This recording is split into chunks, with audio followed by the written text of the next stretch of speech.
नौतन बिहार का एक छोटा सा विधानसभा क्षेत्र, लेकिन यहाँ की राजनीति बिल्कुल फिल्मी कहानी की तरह। एक तरफ जातीय समीकरणों का गणित, दूसरी तरफ बाढ़, सड़क और बिजली जैसे जन सरोकार, और तीसरी तरफ एक ऐसा सियासी इतिहास जो कांग्रेस से शुरू हुआ और आज बीजेपी की चौखट तक आ पहुंचा है। तो चलिए दोस्तों, आज आपको ले चलते हैं नौतन के सियासी सफर पर, जहां जीत की गाथाएं हैं, हार के सबक हैं और चुनावी चालें भी हैं। 1951 में जब देश आजादी के जश्न से बाहर निकल रहा था, तब नौतन में पहली बार विधानसभा चुनाव हुए और क्या हुआ? कांग्रेस ने जीत दर्ज की। फिर क्या? 1985 तक कांग्रेस का ऐसा जलवा रहा कि बाकी दल सिर्फ ताकते रह गए। लेकिन जनाब 90 के दशक में राजनीति ने करवट ली। समता पार्टी और फिर जेडीयू ने अपनी पकड़ जमाई और फिर 2015 में बीजेपी ने इस गढ़ में अपने पैर जमाए।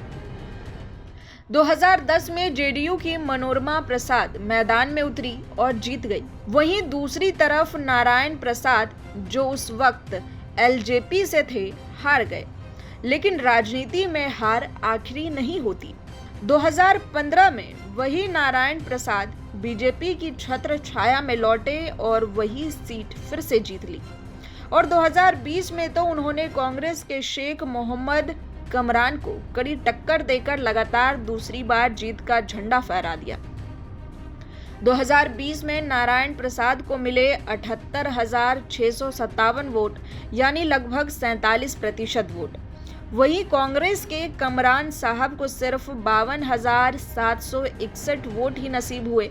2015 में भी नारायण प्रसाद आगे रहे थे, जबकि 2010 में उन्हें 18,000 वोटों से ही संतोष करना पड़ा था। लेकिन सियासत सिर्फ आंकड़ों से नहीं चलती। यहाँ के लोग बाढ़ से विस्थापन, जर्जर सड़कें, बिजली की आंख मिचौली और तटबंध की हालात से परेशान हैं। जल विद्युत परियोजना हो या फिर बाढ़ राहत, यहाँ जनता को लगता है कि हर बार उन्हें सिर्फ वादे मिले, काम नहीं।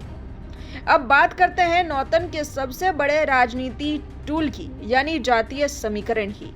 यहाँ यादव और मुस्लिम मतदाता मिलकर करीब 40% हैं। MY समीकरण, जिसे राजद का वोट बैंक कहा जाता है। लेकिन अजीब बात यह है कि राजद इस सीट पर अब तक कोई करिश्मा नहीं कर पाई। कोयरी, रविदास और कुर्मी वोटर भी यहाँ निर्णायक भूमिका निभाते हैं।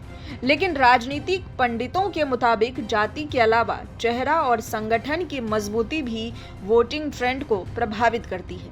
2011 की जनगणना के अनुसार नौतन में 98% से ज्यादा आबादी ग्रामीण है। मुस्लिम मतदाता लगभग 17% हैं, जबकि अनुसूचित जाति के वोटर 12% से अधिक। कुल मिलाकर यहाँ का मतदाता जाति के साथ साथ विकास की उम्मीद भी रखता है। अब जब 2025 की तैयारी शुरू हो चुकी है, तो सवाल उठता है कि क्या बीजेपी तीसरी बार भी यहाँ जीत दर्ज करेगी या कांग्रेस अपने पुराने गढ़ को फिर से हासिल करेगी? क्या राजद अपनी जातीय ताकत को वोट में तब्दील कर पाएगी या फिर कोई नया चेहरा उलटफेर करेगा? सवाल कई हैं, लेकिन जवाब सिर्फ एक ही दिन तय होगा, जिस दिन नौतन की जनता फिर से अपने मताधिकार का प्रयोग करेगी। लेकिन ये तो तय है कि नौतन की कहानी सिर्फ एक सीट की नहीं, बिहार की चुनावी सोच का आईना है। तो ये थी नौतन विधानसभा की पूरी कहानी, इतिहास, जाति, मुद्दे और चुनावी जंग का एक दस्तावेज। आप कौन से मुद्दों को सबसे ज्यादा अहम मानते हैं? कमेंट बॉक्स में बताइए। वीडियो को लाइक कीजिए और चैनल को सब्सक्राइब करना बिल्कुल ना भूलें।